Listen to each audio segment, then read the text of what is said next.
빌립보서 2장 1절에서 9절.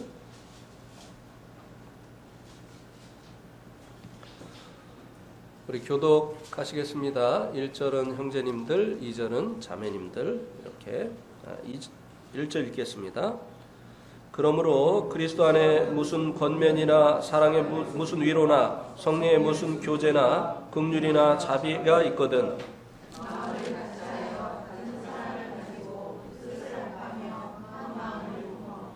아무 일에든지 다툼이나 허영으로 하지 말고 오직 겸손한 마음으로 각각 자기보다 남을 낮게 여기고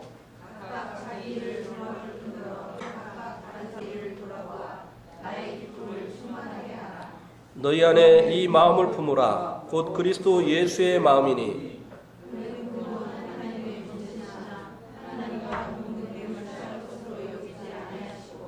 오히려 자기를 비워 종의 형체를 가지사 사람들과 같이 되셨고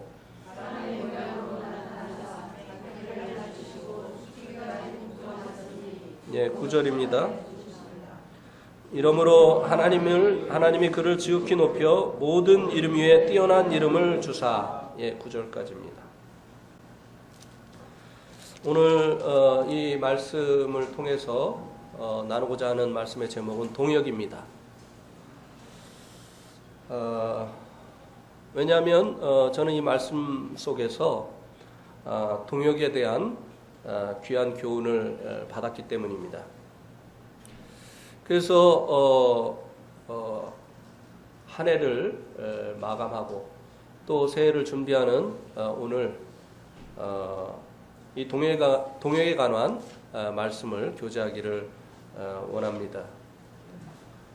지난 수요일 날 우리가 디모데전서 3장 1절에서 8절 말씀을 통해서 장로의 자격에 대해서 공부를 했습니다. 주님께 참 감사한 것은 그날 많은 형제 자매님들이 참석을 했다고 하는 것입니다. 이런 말씀들은 사실 모든 성도들이 들어야 되는 것이고 또 순종해야 되는 또 그런 분별력을 가지고 순종을 해야 되는 그와 같은 말씀이기 때문에 그날 많은 형제 자매님들이 참석을 해서 이 귀중한 말씀을 공부할 수 있어서 참 감사가 됐습니다.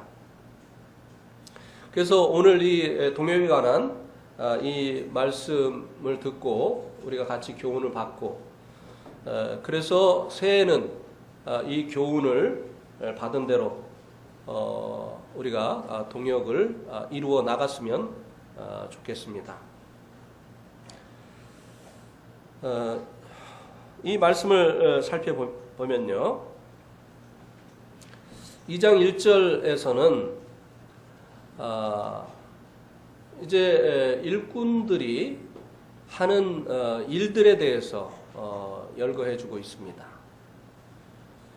그 첫 번째가 그리스도 안에 무슨 권면, 그리스도 안에서 일꾼들이 이제 하는 일 중에 하나가 권면을 해주는 그와 같은 일이죠. 근데 여기서 이제 권면이라고 하는 것은 어떠한 일을 성도들이 잘 했을 때 칭찬해주고 그리고 격려해주는 그와 같은 의미를 가지고 있습니다. 그리고 그 다음에 이제 사랑 안에서의 무슨 위로라고 했는데요. 이 위로라고 하는 것은 성도들 중에 어려움을 당했다든지 슬픔 가운데 있는 그 성도들을 이제 위로해주는 그와 같은 일을 얘기를 합니다. 우리나라 성경에는 위로라고 되어 있습니다만 영어 성경에 보면 consolation 해서 사람이 죽었을 때 애도하는 그 애도를 표할 때 사용하는 그 단어가 이 consolation입니다.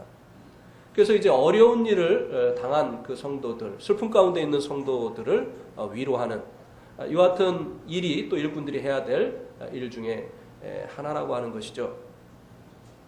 그 다음에는 이제 성령의 무슨 교제다 이렇게 말씀해주고 있는데 이것은 이제 영적인 상담을 해준다든지 아니면 이렇게 강단에서 하나님의 말씀을 가르쳐주는, 말씀을 전해주는 그와 같은 일을 말씀해주고 있는 것입니다.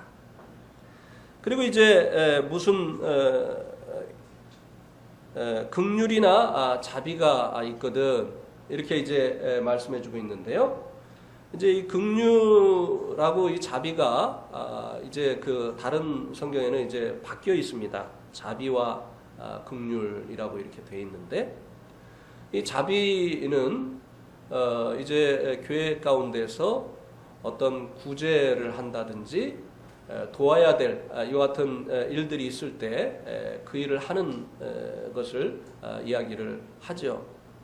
우리가 올해도 네팔에서 큰 지진이 나서 네팔에 그 후원금을 보내는 이런 일을 했었죠. 그리고 또 선교사들이 방문할 때마다 우리가 헌금을 해서 그 선교의 일에 동참하는 이와 같은 일을 했었죠. 일꾼들이 성도들에게 그런 일을 보여주고 격려하고 동참할 수 있도록 이렇게 해 주어야 된다고 하는 것입니다. 그 다음에 이제 이 긍휼은 이 모든 그 사역의 기초가 되는 마음입니다. 같은 마음을 갖는 것을 얘기하죠. 기뻐하는 성도들과 함께 기뻐하고 슬퍼하는 성도들과 함께 슬퍼하고, 이렇게 이제 같은 마음을 가짐으로 인해서 이제 그 모든 사역을 해야 되는 것을 이 긍휼이라고 하는 이 말씀이 증거해주고 있는 것입니다. 그리고 이제 2절 말씀에서는 이런 그 사역자들이, 일꾼들이 일을 함에 있어서 어떠한 자세로 일을 해야 되느냐, 그러니까 동역의 이 기초에 대해서 말씀해 주고 있습니다. 2절에 보면 마음을 같이하여 같은 사랑을 가지고 뜻을 합하여 한 마음을 품어. 그러니까 이 말씀에서 동역의 기초가 되어지는 것은 일을 하기에 앞서서, 어떤 일을 하기에 앞서서 일하는 일꾼들의 그 마음과 뜻이 하나가 되어져야 된다고 하는 것입니다. 특별히 이제 그 뜻이 하나가 돼야 된다라고 하는 이 말씀의 의미는 한 가지의 목표를 향해서 나아가야 된다라고 하는 그와 같은 의미를 가지고 있습니다. 일꾼들이 이제 일을 하는데 있어서 아주 기본적인 그와 같은 것이죠. 어떠한 자세로 일꾼들이 이제 주어진 일들을 해야 되느냐, 바로 한 마음과 한 뜻이 되어서 일을 해야 된다는 것이죠. 이 한 마음과 한 뜻이 되기 위해서 마음을 같이 하고 같은 사랑을 가져야 된다. 이렇게 이제 그 앞에 있는 말씀이 말씀해 주고 있습니다. 이것을 위해서 일꾼들이 부지런히 이제 일을 하기에 앞서서 교제를 해야 됩니다. 한 마음과 한 뜻이 되기 위해서는 부지런히 교제하는 일을 해야 됩니다. 아무 교제 없이 독단적으로 일을 하게 되면 그 일을 하는 일꾼들의 마음이 하나가 될 수가 없죠. 그 일을 하자고 하는 그 사람의 일이 될 수가 있어요. 교제를 하면서 이 일에 대한 주님의 뜻을 구하고, 그리고 그 발견되어진 주님의 뜻에 모든 일꾼들이 마음을 합쳐서 이제 일을 하는 것이 필요하다고 하는 것입니다. 저는 이 동역을 생각할 때마다 이스라엘의 그 농부가 밭을 여러 마리 소로 가는 그 장면을 생각합니다. 여러 마리의 소에 하나의 멍에를 메어주죠. 그런데 이 여러 마리, 한 멍에를 맨 여러 마리의 소가 한 방향을 향해서 나아가면 소가 많을수록 많은 일을 할 수 있지만, 그 반대로 이 한 멍에를 맨 소들이 서로 다른 방향으로 가려고 한다고 한다면 아마 원하는 일을 하나도 할 수가 없을 거예요. 농부가 이제 밭을 이 방향으로 가서 갈기를 원하는데 한 마리 소는 왼쪽으로 가려고 하고 한 마리 소는 오른쪽으로 가려고 하고 한 마리 소는 앞으로 가려고 하고 한 마리 소는 뒤로 가려고 한다고 한다면 농부가 원하는 일을 하나도 할 수 없을 것입니다. 그래서 이 동역이라고 하는 것은 한 목표를 향해서 한 마음을 가지고 나아가는 그와 같은 것을 의미한다고 하는 것입니다. 그런데 가끔 이렇게 보면요, 제가 우리 내동 성도들에게서는 듣지 못했습니다만 이 동역에 대한 잘못된 생각을 가지고 계신 그런 분들이 있는 것을 이렇게 볼 수가 있습니다. 일꾼들이 여럿이 세워져서 이제 동역을 하는데요. 이 동역을 어떤 견제하는 것이다 라고 생각하는 이런 생각을 가지고 계신 분들이 가끔 있어요. 동역이 견제하기 위해서 여러 일꾼들이 있는 것이다. 우리가 이제 수요일 날도 공부를 했습니다만 각 지역교회 장로는 복수지요. 이제 1인 목회가 아닙니다. 복수 리더십이죠. 그런데 이렇게 하나님께서 이제 복수의 일꾼들을 세우시는 이유가 서로를 견제하라고 한 것이 아닌데도 불구하고 여기 이 말씀에서는 한 마음과 한 뜻이 돼서 한 목표를 향해서 일을 해야 될 것을 말씀해 주고 있는데도 불구하고 어디서 그런 교훈을 받았는지 서로 견제하는 것이 동역이다. 이렇게 생각을 하고 동역을 하는 이와 같은 경우가 간혹 있는 것을 볼 수가 있어요. 일이 안 되죠. 늘 일꾼들 사이에서 일이 진전이 안 됩니다.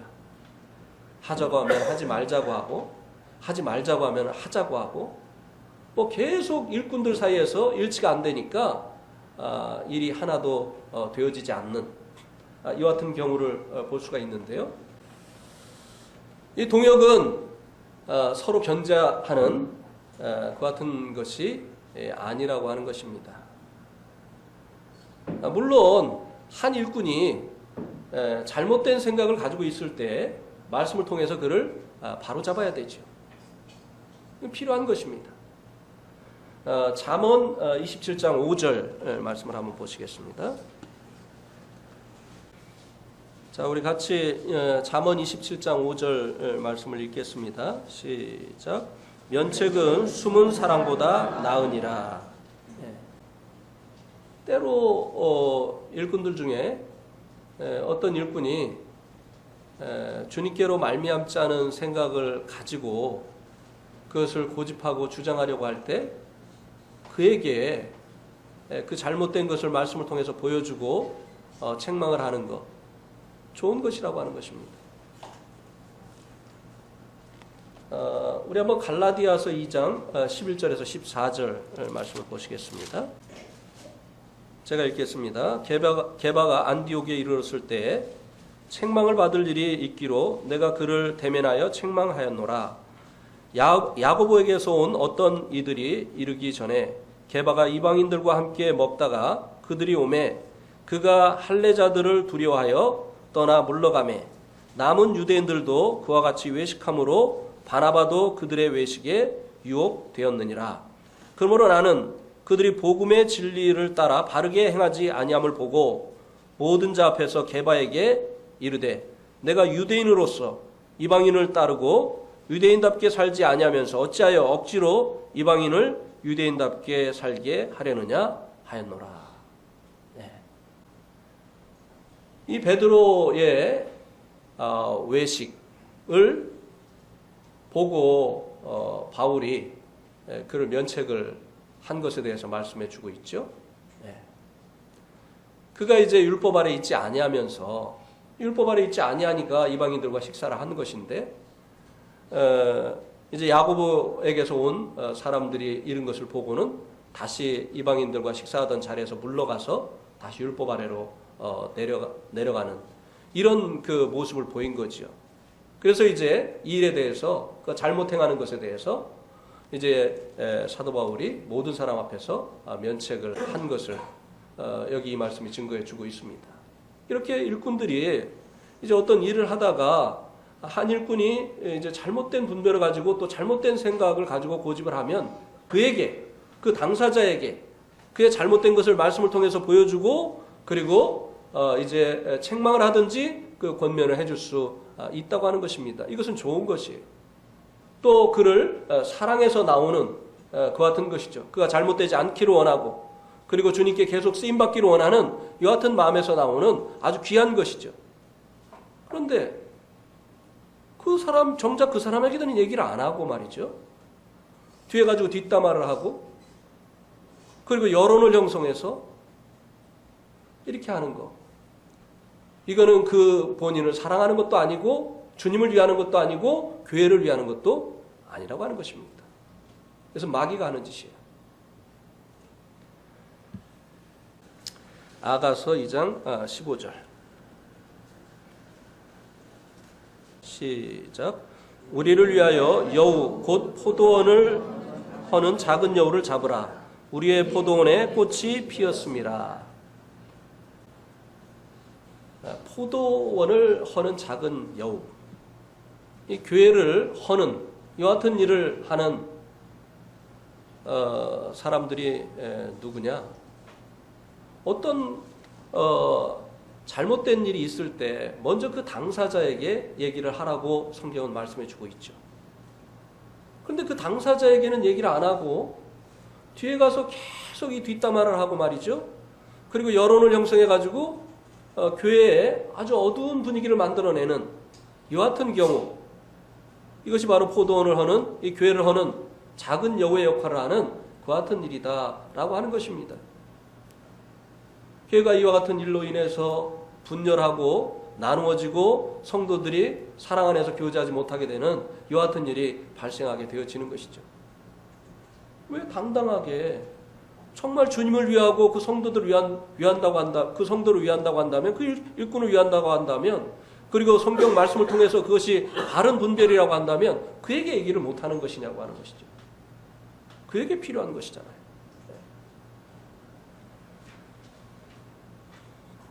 동역은 한 마음과 한 뜻이 되어서 해야 되는 것입니다.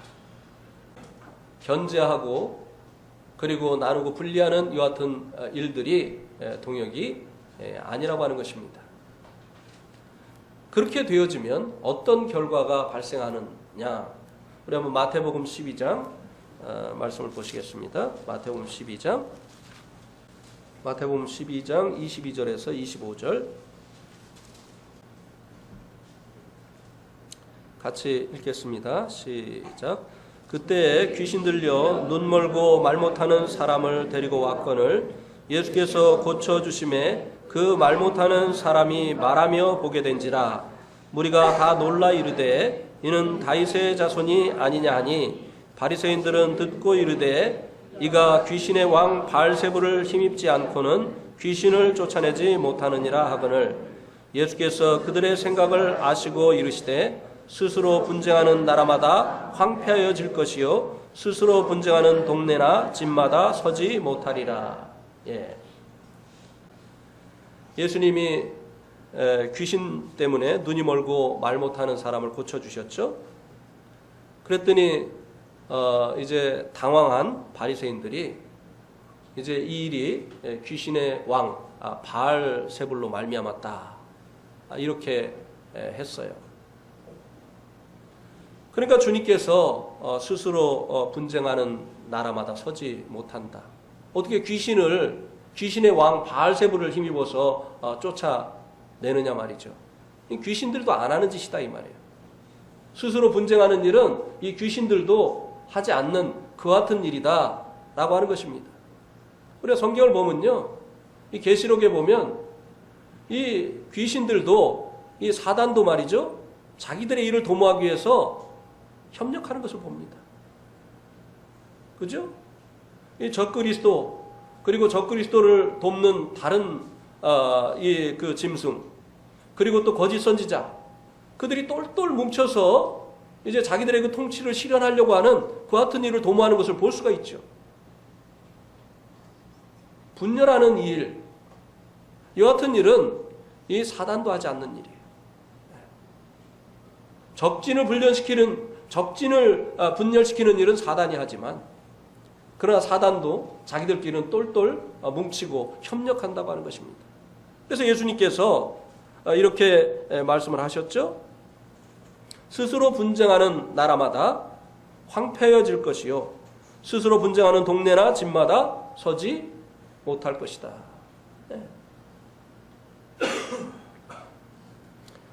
이렇게 분쟁을 야기시키는, 분열을 야기시키는 이와 같은 일은 동역이 아니고, 또 교회를 세우는 일이 아니라 결국은 교회를 무너뜨리는 그와 같은 일이다 라고 하는 것을 이 말씀을 통해서 주님께서 우리들에게 교훈해 주고 계십니다.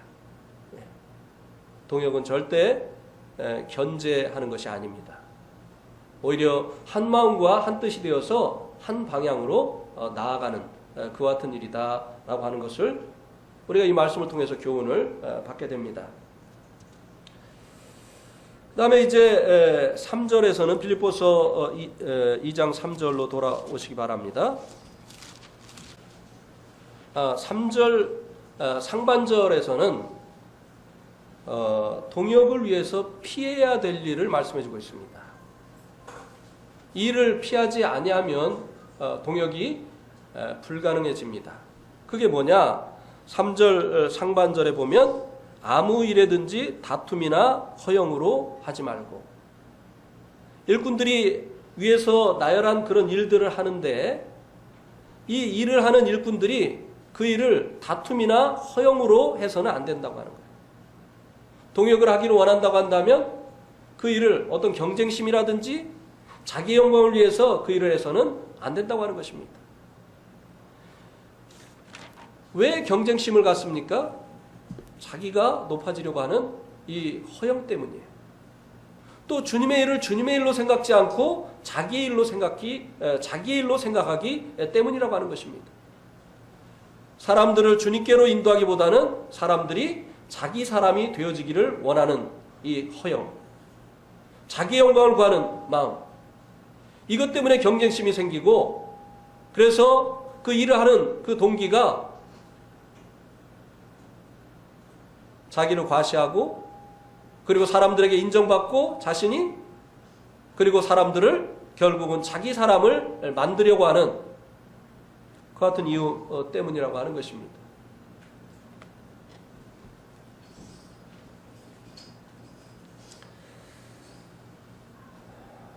우리 한번 이 예를 한 가지를 보도록 하겠습니다. 사무엘하 15장 6절 말씀을 한번 보세요. 사무엘하 15장 6절 같이 읽겠습니다. 사무엘하 15장 6절 시작. 이스라엘 무리 중에 왕께 재판을 청하러 오는 자들마다 압살롬의 행함이 이와 같아서 이스라엘 사람의 마음을 압살롬이 훔치니라. 압살롬이 누군지는 아시고 계시죠? 예, 다윗의 그 아들입니다. 근데 압살롬이 왕이 되고 싶은 마음이 있었죠. 그러니까 왕과 경쟁하는 마음이 있었던 거죠. 그래서 백성들이 자기 사람이 되기를 원했어요. 다윗의 백성들이 이제 압살롬의 백성들이 되기를 원했습니다. 그래서 그가 이제 자기에게 맡겨진 일을 하는데 어떻게 했느냐? 백성들의 마음을 자기에게로 끄는 그 같은 일을 했어요. 사람들에게 지나친 그 법의 한도보다 넘어서는 이런 이제 호의를 베푼 거죠. 뭐 빚을 갚아야 되는 사람에게 뭐 안 갚아도 된다고 뭐 이렇게 해주고 말이죠. 이렇게 해가지고 이제 백성들의 마음을 훔치는, 도적질하는 이와 같은 일을 이 압살롬이 했다, 이렇게 말씀해 주고 있습니다. 이게 경쟁심에서 나온 것이고, 그리고 결국은 이 일을 통해서 백성들의 자신이 왕이 되기를 원하는 그런 목적을 달성하려고 했었던 것이죠. 그 다음에 이제 이 동역을 위해서 필요한 것들에 대해서 4절 하반절과 3절 하반절과 4절에서 말씀해 주고 있는데요. 2장 3절 오직 겸손한 마음으로 각각 자기보다 남을 낮게 여기고,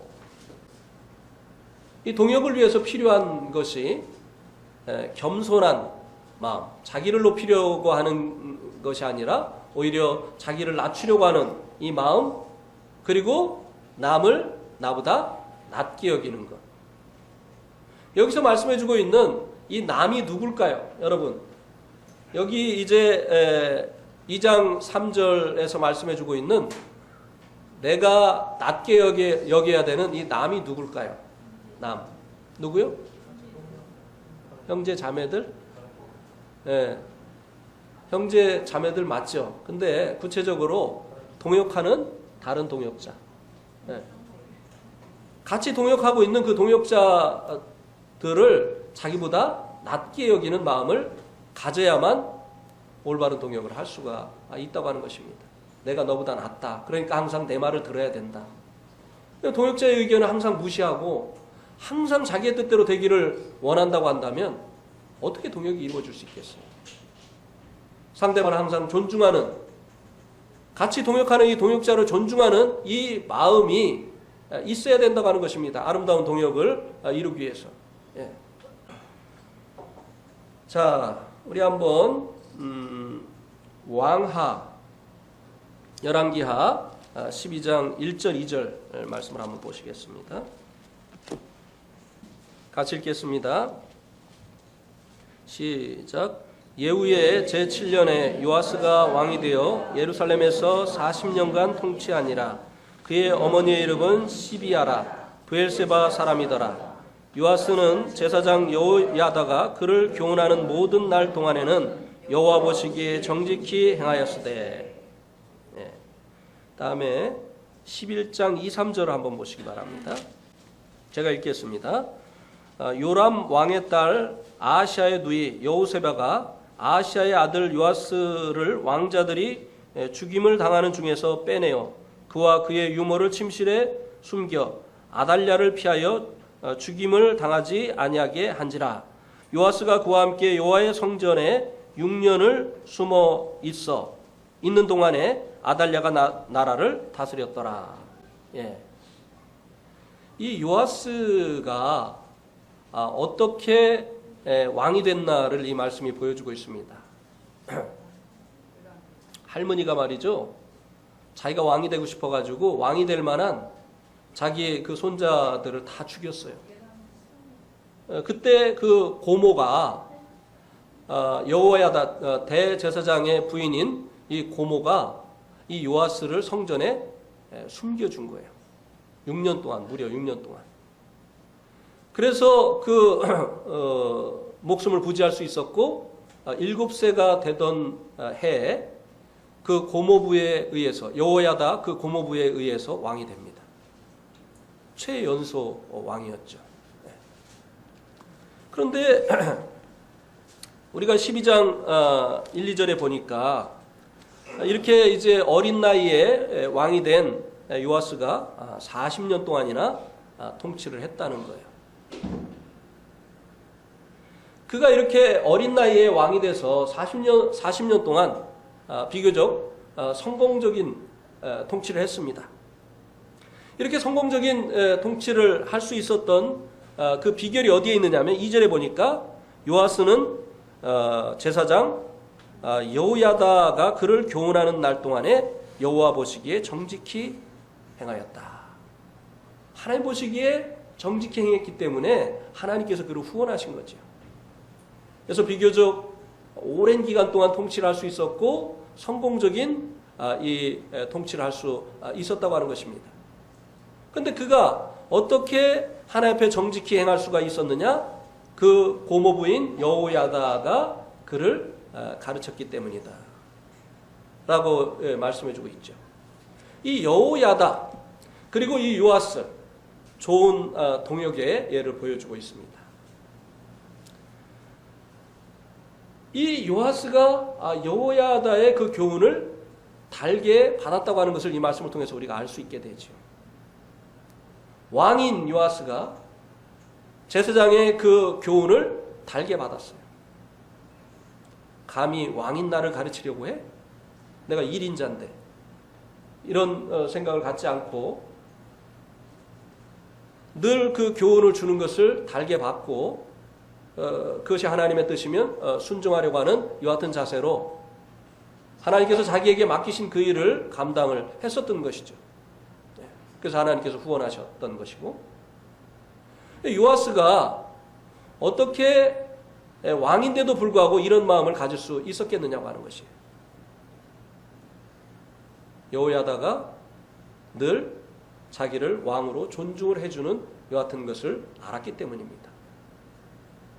자기가 비록 나이가 어리고 그 고모부에 의해서 생명을 부지했고 그리고 또 그에 의해서 세워졌지만 그 고모부가 자기를 왕으로 존중하고 있다고 하는 것을 알았기 때문에 그는 고모부를 통해서 주어지는 그 교훈을 늘 달게 받을 수 있었다고 하는 것입니다.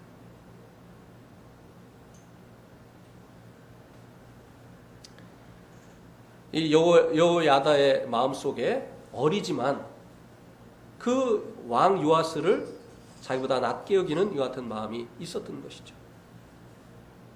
그는 평생을 2인자의 자리에 머물렀어요. 백성들도 사실은요, 나중에 보면요, 나중에 이제 보겠습니다만, 나중에 보면 백성들의 마음도요, 사실은 여호야다에게 있었습니다. 그러니까 여론도 여호야다에게 있고, 그리고 사실은 여호야다가 마음만 먹으면 얼마든지 자신이 나라를 통치할 수 있었어요. 그런데도 불구하고 여호야다는 요아스를 세우는 그 일을 했었어요. 그래서 여호야다에 의해서 요아스는 든든히 설 수 있었고, 그래서 요아스는 늘 이 여호야다를 또 존중하는 이와 같은 마음이 있어서 그가 교훈할 때마다 그 교훈을 달게 받고 하나님 앞에서 그가 교훈한 대로 정직하게 행하는 이와 같은 일을 했었다고 하는 사실을 말씀해 주고 있습니다. 둘 사이에 얼마나 아름다운 이 동역이 이루어지고 있었느냐고 하는 것이에요.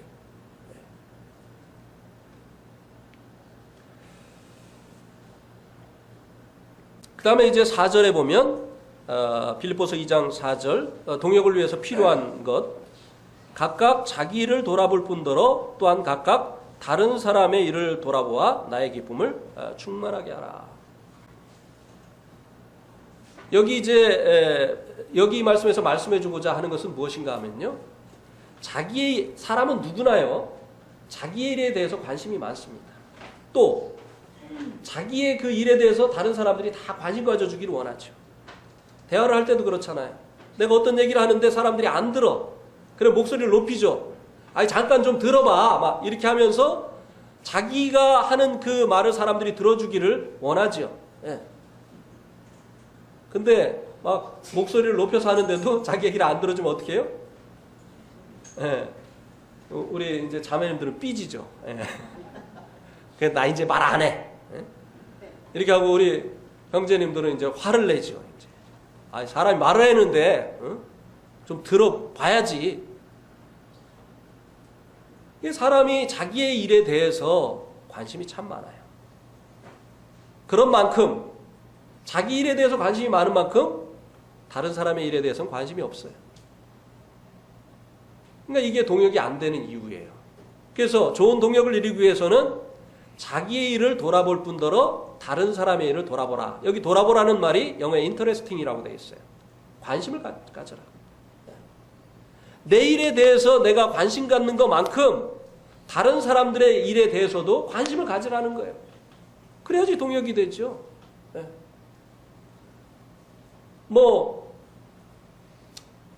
전도자는 어떤 일에 관심이 많겠습니까? 전도자는 불신자들 전도하는 일. 그러니까 전도자는 이제 계속 이제 뭐 재정도 이제 뭐 전도지 만드는 데 씁시다. 그다음에 뭐 전도 집회 합시다. 뭐 이렇게 자꾸 이제 전도에 대해서 이제 이렇게 얘기를 한다고 한다면 교사는요. 성도들이 말씀을 배워야 됩니다.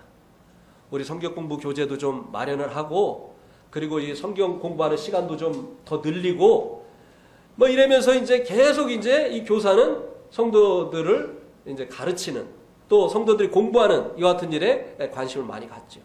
목사는요. 아유 신방도 좀 하고 그리고 또 성도들이 서로 이렇게 교제할 수 있도록 친목도 좀 하고 이러면서 자기 일에만 관심을 가져주기를 원하고 계속 주장하면 동역이 되겠습니까?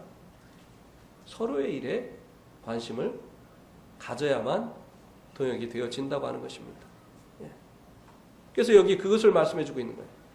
자기 일뿐만 아니라 다른 사람의 일을 돌아보라. 이게 뭐냐면은 관심을 가져라. 예.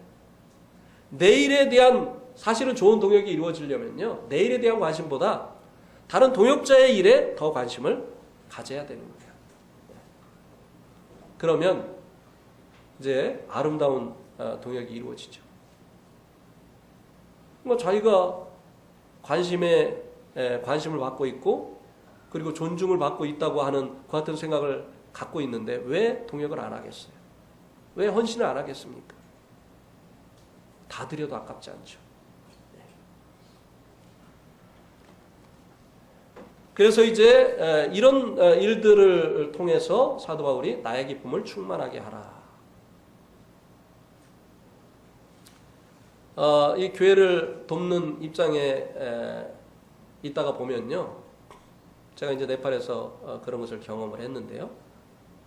일꾼들이 이렇게 한 마음과 한 뜻이 되어서 서로를 존중하고 그리고 또 서로의 일에 관심을 갖고 이렇게 한 목표를 향해서 잘 나가는 모습을 보면요. 그렇게 기쁠 수가 없어요.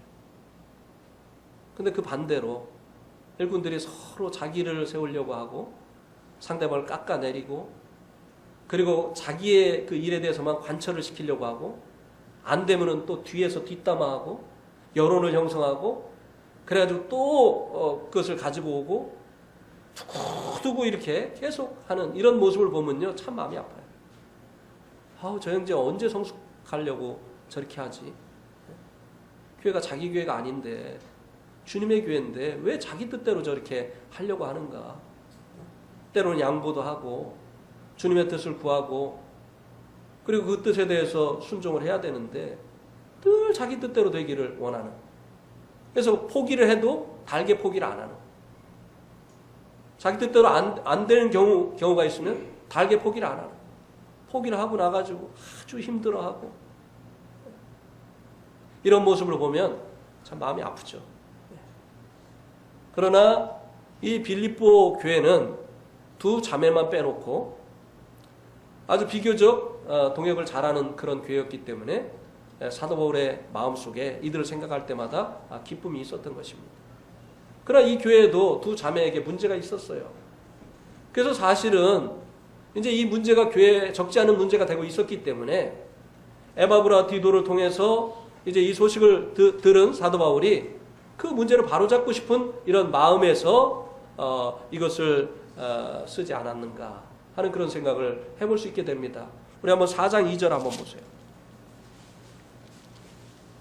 같이 읽겠습니다. 시작. 내가 유오디아를 권하고 순두계를 권하노니 주 안에서 같은 마음을 품으라. 아마 이 두 자매가 경쟁적으로 막 주님의 일을 했었던 것 같아요. 그래서 이 교회 사역자인 에바브로 디도에게 적지 않은 짐이 되었던 것 같습니다. 그래서 이 일이 이제 기도 제목으로 사도 바울에게 알려지게 되고 사도 바울은 이제 편지를 쓰면서 이 두 자매에게 먼저 마음을 아파라. 무슨 일을 열심히 하고 많이 하는 거 그거보다 더 중요한 것은 일하는 그 일꾼들의 마음이 하나 되어서 하는 것이다. 이것을 말씀해 주었던 것이죠. 동역의 아름다운 본이 되신 예수님에 대해서 5절부터 8절까지 말씀해 주고 있습니다. 5절에 보면 예수 그리스도의 마음을 품으라고 이 동역을 하기 위해서 가장 아름다운 본이 되어지신 예수 그리스도의 마음을 품으라고 말씀해 주고 있습니다. 그리고 6절에서 8절까지는 예수님의 그 동역하신 그 마음 자세가 어떠했는가를 말씀해 주고 있습니다. 6절에서는 동등됨을 취할 것으로 여기지 아니하셨다. 이렇게 말씀해 주고 있습니다.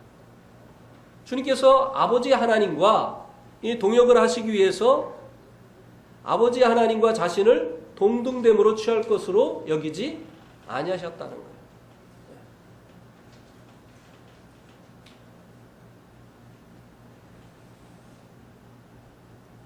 그것을 어떻게 하셨느냐를 이제 7절에서 말씀해 주고 있는데요. 동등됨을 취하시지 않은 그 일을 어떻게 하셨느냐. 7절에 보니까 자기를 비워서 종의 형체를 가지사 사람들과 같이 되셨다고 하는 겁니다. 자기를 비웠다고 했어요. 이 말은 주님께서 하나님의 영광을 이제 버리셨다는 것이죠.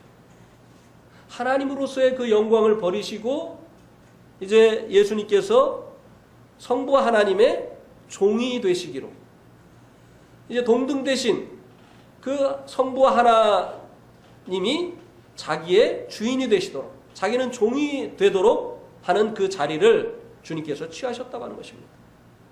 그래서 사람이 되셨다. 이렇게 말씀해 주고 있습니다. 우리가 여기서 귀한 교훈을 받을 수가 있는데요. 우리가 어떤 이 동역을 할 때, 어떤 일을 할 때 먼저 그 일을 하기에 앞서서 교제를 하지 않습니까?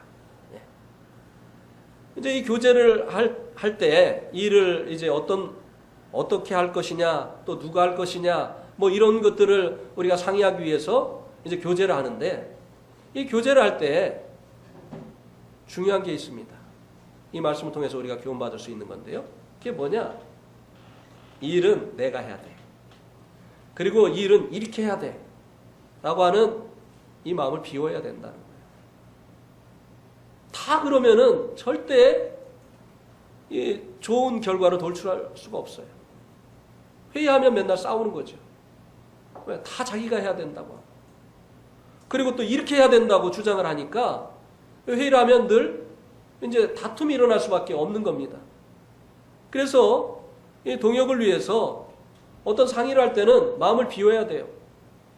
이렇게 되든 저렇게 되든 주님의 뜻이 나타나기를 원하고, 주님의 뜻이 나타나면 또 주님의 뜻을 우리가 잘 분별하지 못해서 상의를 해서 이렇게 하기로 결정을 했으면 그것을 따르기로 마음에 결정을 해야 된다는 거예요. 마음을 비우는 것이 중요해요. 그러니까 이 상의라고 하는 것은요, 이 교제를 한다고 하는 것은 통보하는 게 아닙니다. 다 교제하고 했다고 하는데 자기는 자기 의견을 말한 적이 없어요. 일반적으로 들은 것밖에 없어요. 이런 경우 이게 이제 잘 안 되는 거죠. 충분히 이제 자기 의견도 얘기하고 또 주님의 뜻도 찾고 이렇게 하는 과정 속에서 주님의 뜻을 분별해서 그래서 순종하기로 했으면 참 좋죠.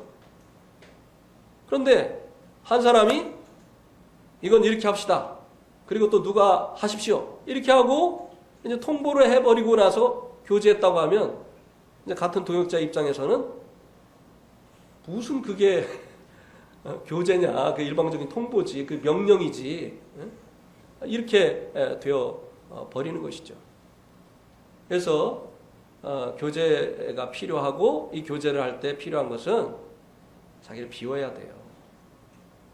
내가 가장 지혜롭고 또 교회에서 오래됐고 또 성경 지식도 많고 그러니까 내 의견이 주님의 뜻이야.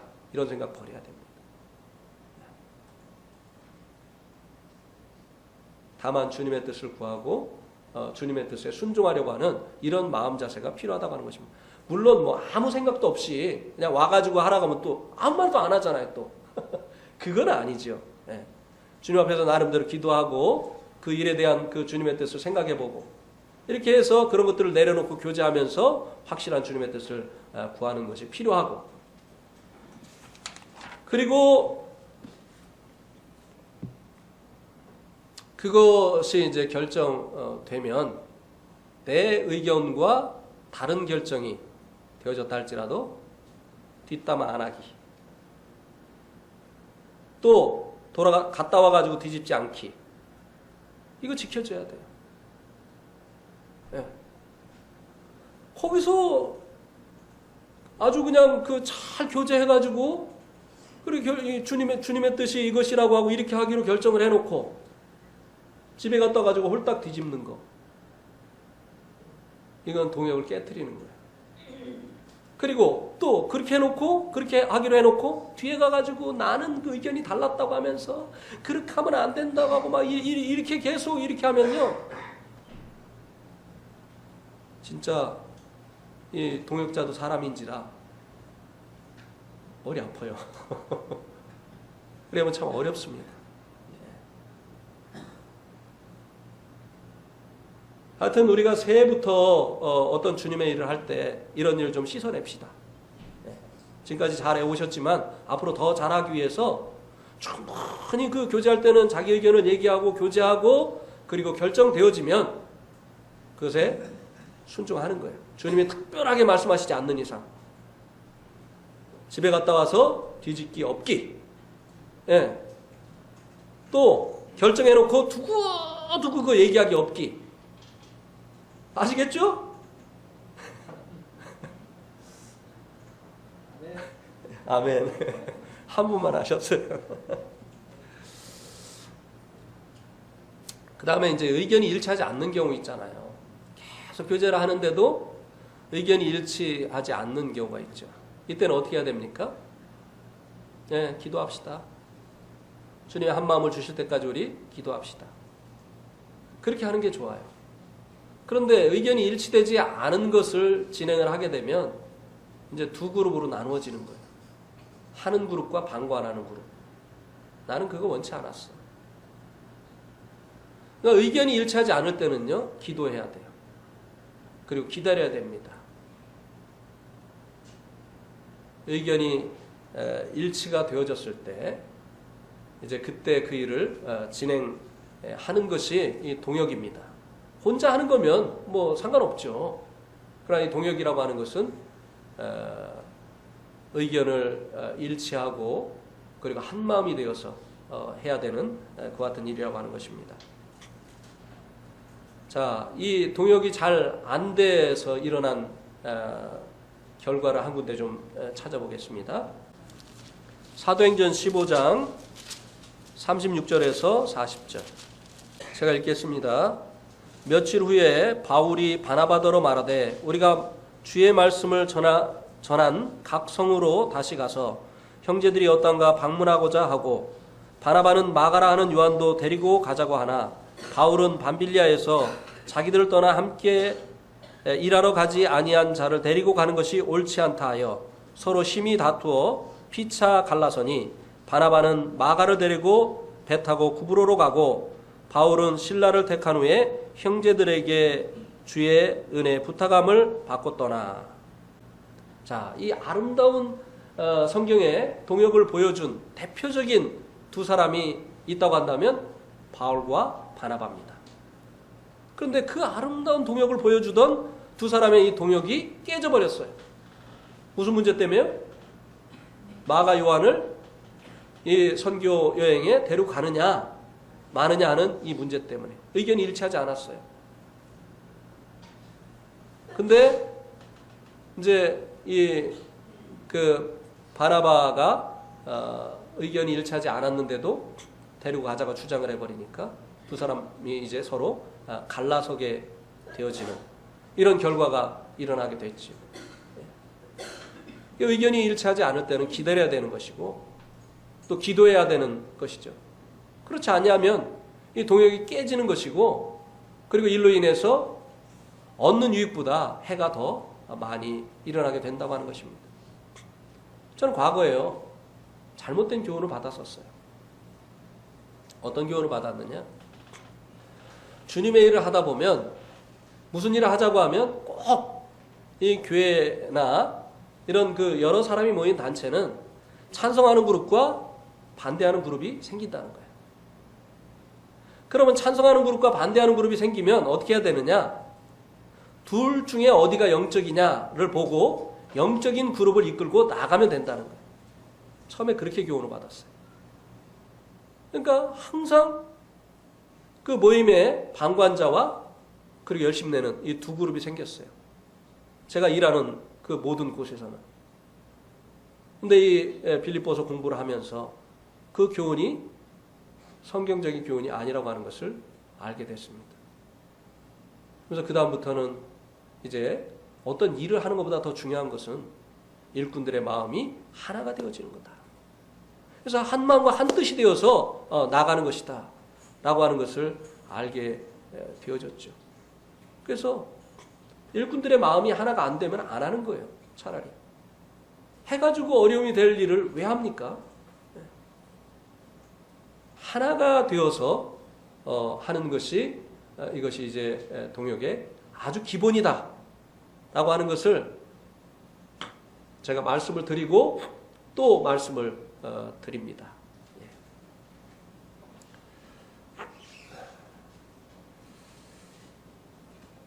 그래서 이제 8절 말씀에 보면 주님이 죽기까지 하나님의 뜻에 복종하셨다고 했습니다. 그래서 동역자들이 교제하고 결정되어진 일은 그 일을 이제는 주님께 하듯 최선을 다해서 실행을 해야 된다고 하는 것입니다. 자기 의견과 일치하지 않는 그런 결정이 났다 할지라도 거기에 동의를 했다고 한다면 이제 뒤로 물러서도 안 되고 뒤에서 그 일에 반대되는 여론을 조성해도 안 된다고 하는 것입니다. 이것은 동역하는 태도가 아니라고 하는 것입니다. 그리고 다시 말씀을 드리지만 동역자에게 어떤 허물이 있다든지 잘못된 일이 있으면 그에게 직접 얘기를 하시기 바랍니다.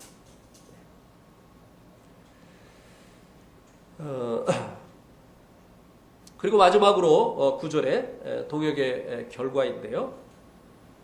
하나님께서 우리 주님을 모든 가장 높이셨죠. 그리고 모든 이름을 모든 무릎을 우리 주님에게 이제 꿇게 하셨습니다. 자, 우리 한번 역대하 24장 25절을 보시기 바랍니다. 역대하 24장 25절. 같이 읽겠습니다. 시작. 요아스가 크게 부상함에 적군이 그를 버리고 간 후에 그의 신하들이 제사장 여호야다의 아들들의 피로 말미암아 반역하여 그를 그의 침상에서 쳐 죽인지라. 다윗성에 장사했으나 왕들의 묘실에는 장사하지 아니하였더라. 이 요아스가 여호야다가 죽고 나가지고 안 좋아졌어요. 그래가지고 막 우상을 섬기고 이렇게 하다가 심지어는 여호야다의 아들들이 와서 건면을 해주는데 그들을 죽이기까지 했죠. 그래서 이제 말년이 아주 불행하게 마감이 됐습니다. 그런데 여기 보세요.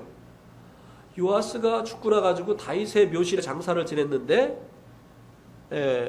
왕들의 묘실에는 다윗성에 장사를 하였는데 왕들의 묘실에는 어떻게 했다고요? 장사하지 아니하였다고 했어요. 근데 여호야다는 어떻게 했나 한번 보세요. 15절 16절. 여호야다가 나이 많고 늙어서 죽으니 죽을 때 130세라. 무리가 다윗성 여러 왕의 묘실 중에 장사했으니 이는 그가 이스라엘과 하나님과 그의 성전에 대하여 선을 행하였음이더라. 여호야다는 어디에다가 장사를 지냈다고요? 왕들의 묘실. 그럼 누가 왕이었던 거예요? 여호야다는 왕 노릇하지 않았는데 여호야다가 왕이었던 거예요. 그러니까 우리 주님이 가장 낮아지시니까 하나님의 뜻을 이루기 위해서 이제 자기를 비우고 죽기까지 순종하시니까 하나님께서 그를 가장 높이 올리셨어요. 여호야다는 죽을 때까지 자기 자리를 지켰어요. 어린 왕을 계속 보필하는 그 자리에 있었어요. 그런데 마지막에는 왕은 왕의 묘실에 장사가 안 되고 오히려 왕을 보필했었던 이 여호야다는 왕의 묘실에 장사가 되어졌다고 하는 것입니다. 이 아름다운 이 동역을 이룬 이 결과가 이렇게 하나님께로부터 나타나게 되어진다고 하는 이 교훈을 우리들이 받게 됩니다. 예, 이상입니다.